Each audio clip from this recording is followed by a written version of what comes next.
Aanaa Adaamii Tulluu jiddoo Kombolchaa gandoota garaa garaatti murni bilisiginnaa gibira wabeeffachuun saamichaa ammeessan. Gabaasa qindaa'eef jaal yaadannoo Oromiyaa. Godina Bahaa Shaggar aanaa Adaamii Tulluu jiddoo Kombolchaa gandoota garaa garaa keessatti murni sirna dhableessi akka silmiitti ilmaan Oromoo xuuxaa oolu bilisiginnaan gaafa sadaasa 16/2025 irraa eegalee maqaa gibiraa wabeeffachuun saamicha hawaasa irratti ammeessanii jiraachuu jiraattonni arraata biyyoolessa Oromiyaatti himaniiru. Haaluma kanaan gandoota aanicha jalatti argaman kanneen akka Booccessaa fi Joodichaa, Aannannoo Shishoo, Golbaa Aalutoo, Halakuu Gulantaa, Garbii Wiiddanaa, Booramoo, Abbayyii Dannabaa fi kanneen biroo baay'ee hafan keessatti maqaa gibiraa waliin isaa hin beekamneen uummata saamaa akka jiran ifoomeera.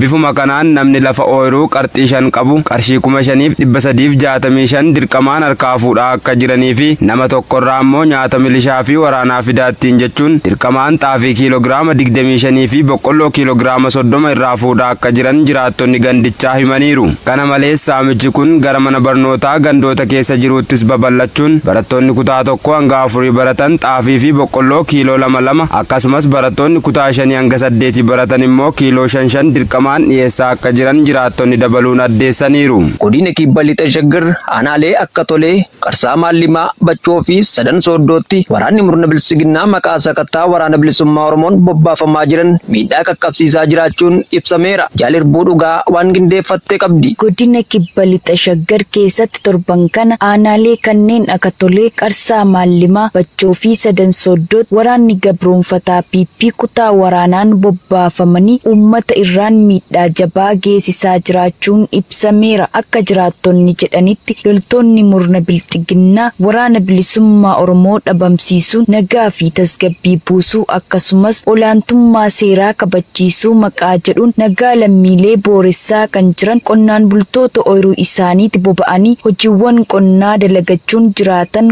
goolaa akka jiranis dubbatu. Maqaa waraana bilisummaa Oromoof do'oo taatanii jiraachisaa jirtu ni soortu, hojiiwwan loojistikii hojjettuu fi sochii keenya hordoftanii odeessa laachaa jirtuun dararaa akka jiran itti dabaluun ibsaniiru. Kana malees maanguddoota, daa'immanii fi dhukkubsattoota kanneen mana isaanii jiranis itti ol seenuun reebicha ulfaataa irraan gahaa akka jiranis odeessaaleen arraata biyyoolessa Oromiyaa qaqqabe ni addeessa. Naannoo Finfinnee magaalaa Shaggar Sitii hunda keessatti dargaggoota ukkaamsuun mooraa waraanaatti guuraa jiraachuun dhaga'ame. Jaal Heeraan Gameessaa dabalata qabdi. Sadaasa 15/2025 Shaggar Sitii naannoo Furii kutaa magaalaa Buraayyuu, naannoo Maaramii, Kataa, Dirree Sololiyaa, Aannee Diimaa, Kellaa fi bakkeewwan garaa garaa keessa socho'uun dargaggoota hedduu bakka oolmaa isaanii deemuun mana bunaa, mana puulii, daandii gubbaatti kan argaman ragaa eenyummeessaa gaafachuun qabaates dhabees walitti qabuun jumlaan waraanni faashistii PP ukkaamsaa jiraachuu jiraattonni naannichaa arraata biyyoolessa Oromiyaaf eeranii jiru. Jiraattonni magaalaa kanneenii akka jedhanitti poolisoonni iddilee, milishoonniif gaachana sirnaa jechuun kan of waaman irra deddeebiin yeroo hedduuf dargaggoota ukkaamsaa turuu eeruun tibba kana ammoo bifa isa duraa irraa adda ta'een kutaalee magaalaa Shaggar Sitii hunda keessa socho'uun dargaggoota adamsanii ukkaamsuun gara mooraa waraanaa Impaayerettiitti guuraa jiraachuu jiraattonni dabaluun himan. Ergamtoonni garaa isaaniif jiraachuuf turjumaana Impaayeraa ta'uun waardiyyoomanii Itoophiyaa tiksuuf bobbaafaman Oromiyaa dirree goolumsaa gochuun gochawwan dabaa raawwachuun cinatti afaan qawweetti maayii ba'uun dirqamaan ilmaan Oromoo gara adda waraanaatti erguun ficcisiisaa turuu fi jiraachuun isaa kan beekamudha. Ministeerri barnootaa kariikulamii barnootaa jijjiiruun waggaa dheeressuun wal qabatee hiriirri akka guutummaa Impaayerettiitti dho'uun ifoome. Guutuu gabaasichaaf Jaal Kennaa Saba. Ministeerri barnootaa Biraanuu Naggaa kariikulamii dadhabaa sirna bilisiginnaan bocame as baasuun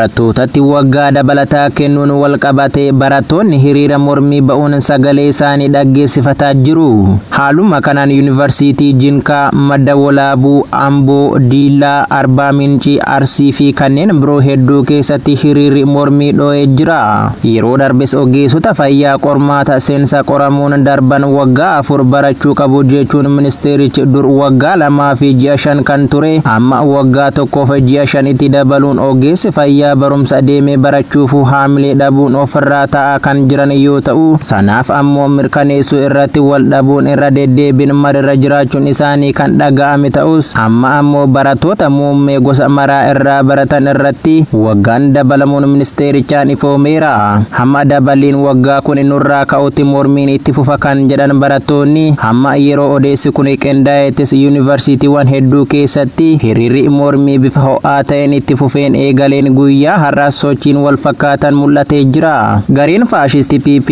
erga aangootti dhufee kaasee barattoota kan dararaa jiru yoo ta'u, barattoota daree galanii baratan 90 oliin kuffisa. Oromiyaa dirree waraanaa gochuunis barattootni miliyoona 3.2 barnoota akka hin seenne godhee jira. Yeroo ammaa ammoo barattoota irratti waggaa tokko dabaluun cinatti haalli jireenya barattoota yuunivarsiitii keessattis ulfaachuun barattootni mormii dhiyeessaa kan jiran yoo ta'u, Empaayerattiin yeroo dhiyoo as namoota gaafii jireenyaa qabaniin hiriirri ishee mudataa jira.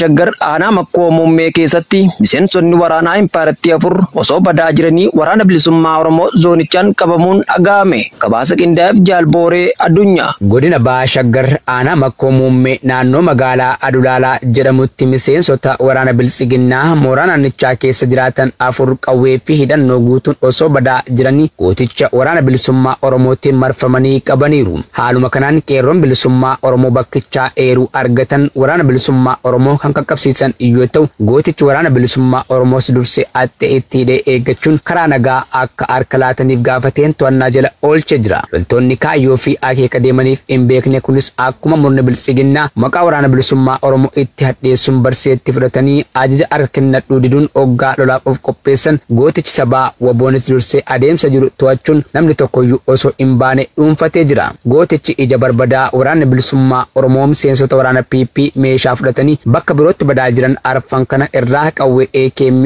4 rasaasa 462 boombii F13 hidhannoo 4 fi meeshaalee waraanaa adda addaa dugda isheerraa hiikuun galii dantaa qabsoo bilisummaa Oromootiif oolchee jira. Hidhattoonni maafiyaan bilisiginnaa hedduminaa fi jabina isheen dhaadatu kanneen eenyu akka loltuu fi eenyuuf akka loltu adda baastee hin beekne ta'uun kaayyoo fi akeeka saba lolaniif wal dhaaluun meeshaa baatanii sabarraa dhalatan dararaa oolu. Gochi waraanni faashistii PP raawwachaa jiran kun sirrii akka hin taane yeroo adda addaatti kan himan miseensotni waraana bilisiginnaa wabootti harka kennatan kana irrattis hundaa'uun qawwee baataniin saba keessan hin dararinaa keessaa baa wabootti makamaa jechuun dhaamsa dabarsaa turuun ni yaadatama. Bahaa Harargee aanaa Dadaritti reebicha, saamichaa fi doorsisni loltoota murna bilisiginnaan cimee itti fufe. Jaal amansiis kaayyoo waan qindeeffate qaba.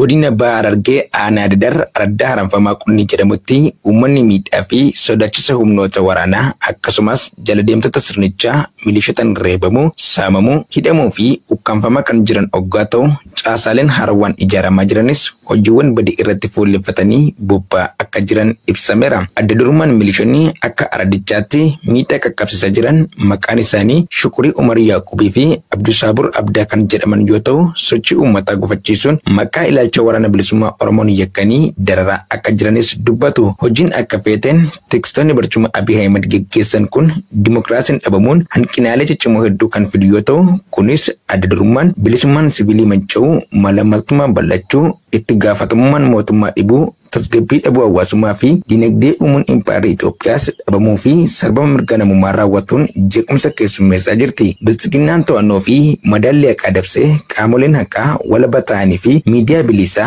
rakkoo sabaa dubbatu ugguree lammiilee dhiitee bulchuufis ergamtoota isaa of jala hiriirsee miidhaa qaqqabsiisuu daraan cimsee itti fufuunis egeree lammiileetti yaaddoo uumeera. Godina Bahaa Wallaggaa aanaa Kiiramuutti dargaggoota dirqiin ukkaamsanii mooraa waraanaatti erguun cimee jiraachuun himame. Jaalbilisee sabaa dabalata qabdi. Godina Bahaa Wallaggaa aanaa Kiiramuu gandoota baadiyyaa hundaa fi magaalota keessatti murni bilisiginnaa dargaggoota ukkaamsuun fedhii isaanii malee waraanatti ergaa jiraachuun ibsameera. Dargaggoonni kaan ammoo manneen hidhaa irraa baafamuun ergamaa akka jiranis jiraattonni kan himan yeroo ta'u, akka waliigalaatti caasaaleen murna bilisiginnaa fedhiinis ta'e dirqamaan namni tokko dargaggoota 10 ol akka dhiyeessuuf dirqamni itti kennamee jiraachuus dubbatu.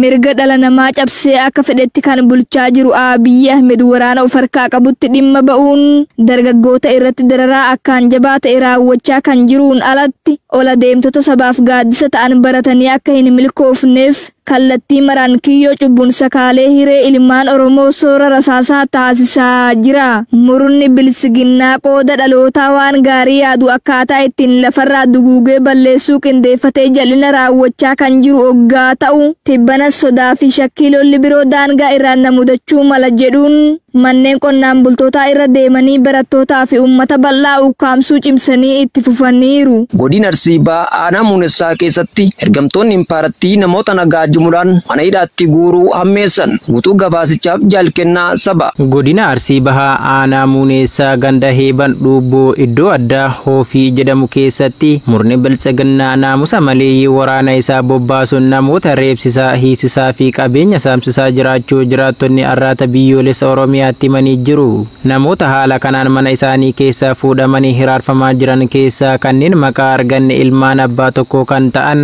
Dannaboo Gaarii Mi'ukoo, Dhaqqabii Gaarii Mi'ukoo fi Aabbee Gaarii Mi'ukoo kanneen jedhamanidha. Akka jiraattonni jedhanitti tibba darbes obboleessa dargaggoota kanneenii badii tokko malee manaa fuudhanii kan ajjeesan ta'uu himuun dargaggootni kunniinis yeroo ammaa haala suukanneessaa keessa akka jiran jiraattonni itti dabaluun arraata biyyoolessa Oromiyaatti himaniiru. Murni kufaatii siyaasaa isa mudate irraa damdamachuu hin dandeenye biltsiginnaan kutaalee Oromiyaa hunda keessatti afaan qawwee qofaan hawaasa gidirsee saamuu, hidhuu fi ajjeesuu hojii idilee isaa taasifatee hojjetaa jiraachuun ni mul'ata. Maree nageenyaa dhaabbata mootummoota gamtoomanii murtoo Ameerikaa humna Gaazaa idil addunyaa deeggaruu dabarse. Dabalata isaaf yaadannoo Oromiyaa. Manni maree nageenyaa dhaabbata mootummoota gamtoomanii murtii bulchiinsa ce'umsaa fi humni tasgabbii idil addunyaa Gaazaa keessatti akka ijaaramu dirqisiisu kan karaa amanamaa mootummaa Falastiin ta'uuf yaadu raggaasiseera. Murteen kun kan Ameerikaan qaama karoora nagaa qabxii 20 qabu wixineessite kun wiixata kaleessaa sagalee 13f duwwaan kan ragga'e yoo ta'u, dhukaasa dhaabuu dadhabaa Israa'elii fi Hamaas gidduutti taasifamuuf tarkaanfiiwwan murteessoo itti aananiif karaa saaqeera. Raashiyaa fi Chaayinaan sagalee kennuu irraa of qusataniiru. Biyyoonni Arabaa fi Musliimaa biroon humna idil addunyaa tokkoof loltoota dhiyeessuuf fedhii ibsan kanaan dura hirmaannaa isaaniif ajajni UN barbaachisaa ta'uu agarsiisaniiru. Ajaja isaaniitiin US waa'ee hiree murteeffannaa Falastiin sarara xumuraa irra darbuuf wixinee kana keessatti afaan ibsa dabalataa waa'ee hiree murteeffannaa Falastiin hammattee turte. Wixineen kun amma akka jedhutti abbaan taayitaa Falastiin kan West Bank dhuunfatame keessatti hiree bulchuu daangeffame haaromsa erga raawwatee fi Gaazaa irraa deebiin misoomsuu irratti guddinni erga argame booda dhumarratti daandii amanamaa gara hiree murteeffannaa fi mootummaa Falastiin geessuuf haalli jiru jiraachuu malaa jedha. Afaan sun muummicha ministeeraa Israa'el Beniyaamin Neetaanyaahuu kan aarse yoo ta'u, wiixata darbe Israa'el mootummaa Falastiin mormitee akka turtee fi Gaazaa karaa salphaa yookaan karaa ulfaataa waraana irraa bilisa gochuuf waadaa galaniiru jedhan. Ministeerri nageenyaa biyyaalessaa Israa'el Itamaar Ben Gvir tarkaanfii kana kuffisuun UN'n mootummaa Falastiin yoo deggere qondaaltonni abbaa taayitaa Falastiin akka ajjeefaman gaafataniiru. Dhaabbata mootummoota gamtoomaniitti ambaasaaddarri Yuunaayitid Isteetsi Maayik Waaltis sagalee kennaniin booda murtoon kun tarkaanfii guddaa biraa Gaazaan haala Israa'el nageenyaan akka jiraattu taasisu keessatti akka badhaatu kan dandeessisu bakka bu'aa jedhan. Haa ta'u malee hidhannoo hiikkachuu kan hin fudhanne Hamaas murtee kana mirgaa fi gaaffii Falastiinotaa guutuu dhabuun kan kuffise yoo ta'u, naannoo Falastiinotaa fi gareewwan diddaa morman irratti imaanaa idil addunyaa fe'uuf yaaleera jechuun Aljaziiraan gabaase.